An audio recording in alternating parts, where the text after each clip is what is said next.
রাস্তার মাঝখানে নামলেন, ভয় লাগে না? এটা কি বাস স্টপেজ? আপনি এখানে নামলেন কেন? আজকে দেখতেছি একটু কন্ট্রোলটা ভালো, তো এর জন্য যেতে চাইছিলাম। আসসালামু আলাইকুম। আমি এখন যেখানে দাঁড়িয়ে আছি এটা মিরপুর 1 নাম্বার। তো মিরপুর 1 নাম্বারে গোল চত্বরে দেখতে পাচ্ছেন যে এখানে কিন্তু বিশাল বড় একটা ফুটওভার ব্রিজ দেওয়া আছে, যেটা দিয়ে মানুষ চলাফেরা করছে। কিন্তু অধিকাংশ মানুষ কিন্তু এই সিঁড়ি বেয়ে উপরে ওঠার মানে আলসেমি করে নিজের জীবনের ঝুঁকি নিয়ে নিচ দিয়ে চলাফেরা করতেছে। দেখতে পাচ্ছেন এত এত হাজার হাজার গাড়ির মধ্যে দিয়ে তারা নিচ দিয়ে যাতায়াত করতেছে, পার হচ্ছে রাস্তার এই পাশ থেকে ওই পাশ। ভাইয়া একটা মিনিট, আপনি কোথা থেকে আসলেন? ওই পাশ থেকে? আপনি নিচ দিয়ে কেন আসলেন? ফুটওভার ব্রিজ তো আছে। আসলে শর্টকাটের জন্য আসলাম। শর্টকাটের জন্য? কিন্তু আপনার জীবনের নিরাপত্তার জন্যই তো ওটা দেওয়া হয়েছে, তাই না? ধরেন গাড়ি ঘোড়া, এত গাড়ি ঘোড়ার ভিতর দিয়ে এখান দিয়ে আসার কি দরকার?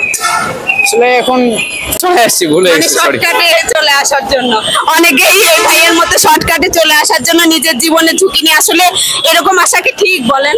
না, এটা ঠিক না। আসলে ফুটওভার ব্রিজ দিয়ে আসাটা উচিত। আমার মতো যদি সচেতন থাকি তাহলে কিন্তু সবাই সচেতন হবে একটা সময়। অবশ্যই। আচ্ছা, ঠিক আছে, ধন্যবাদ। তো এখানে দেখতে পাচ্ছেন যে আচ্ছা, আপনারা এখান দিয়ে চলাচল করতেছেন কেন? ফুটওভার ব্রিজ তো দেওয়া আছে, একটু তাড়াতাড়ির জন্য তাড়াতাড়ির জন্য। কিন্তু জীবনে যে বাচ্চাটা দেখতে পাচ্ছেন, ওর তো নিরাপত্তার একটা বিষয়। আমরা সবসময় এইভাবেই যাই, ওভারব্রিজে যাই। আজকে একটু টাইম বাঁচানোর জন্য না, আজকে দেখতেছি একটু কন্ট্রোলটা ভালো, তো এর জন্য যেতে চাইছিলাম। যাই হোক, আসলে এরকম করে চলাচল করে কি আসলে ঠিক না? ঠিক আছে। তো এই যে দেখতে পাচ্ছেন এটা কিন্তু বাস স্টপেজ না, কিন্তু বাসওয়ালারা ঠিকই কিন্তু লোকজন উঠাচ্ছে। আসলে কি এটা কি আদৌ ঠিক? এটা একটা গোল চত্বর, এখানে কিন্তু এত এত মানে বাসগুলো দেখতে পাচ্ছেন, কিন্তু অথচ কিছু কিছু বাস কি করতেছে, এই রাস্তার মাঝখানে যাত্রী উঠাচ্ছে। এবং যাত্রীরাও নিজেদের মানে 5 মিনিট বাঁচানোর জন্য তারা কষ্ট করে বাস স্টপেজেও যাবে না, তারা কষ্ট করে ফুটওভার ব্রিজে উঠবে না। তারা কি করবে, 5টা মিনিট বাঁচানোর জন্য নিজের জীবনের ঝুঁকি নিয়ে এখান থেকে বাসে উঠে যাবে, আর হচ্ছে তারা নিচ দিয়ে মানে চলাচল করবে, এই ফুটওভার ব্রিজটা ইউজ করবে না। পাচ্ছেন যাত্রী নামিয়ে দিল, আমি তাকে জিজ্ঞেস করবো, আচ্ছা আপনি যে এটা কি বাস স্টপেজ, আপনি এখানে নামলেন কেন? এখানে আমরা সবসময় এদিকে যাই, তো এই জন্য আমরা এখানটাই নামি বেশিরভাগ। আর আমাদের অত দূরে নামালে আজকে আসতে অনেকটা কষ্ট হয়ে যায়। আসার কষ্টের জন্য আপনি রাস্তার মাঝখানে? না না, রাস্তার মাঝখানে এরা তো, আমরা সবসময় এখানে সাইডে নামি, আর ওনারা আজকে দাঁড়াইতে দিচ্ছে না দেখে আমরা মাঝখানে নামে পড়ছি। কিন্তু এটা তো বাস স্টপেজ না।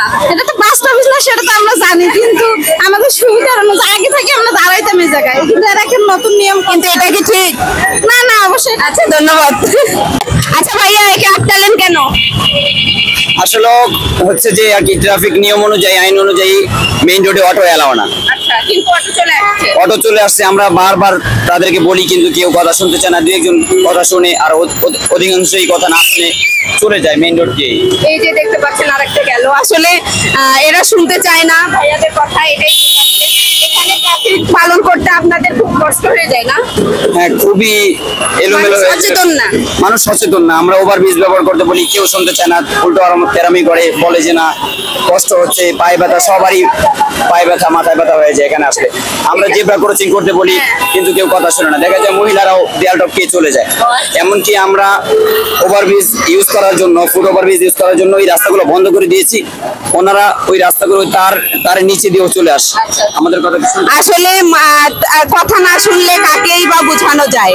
সবাই যদি যার যার মতো করে নিরাপদ থাকার চেষ্টা করি, যার যার মতো করে সচেতন হই, তাহলেই কিন্তু সম্ভব বাংলাদেশকে নতুন একটা বাংলাদেশ দেওয়ার। একা একজন শিখিয়ে দিবে 2 দিন, সেই 2 দিন নিয়ম পালন করলেন, তারপরে আপনারা ভুলে গেলেন, তাহলে তো হবে না, তাই না? তো যাই হোক,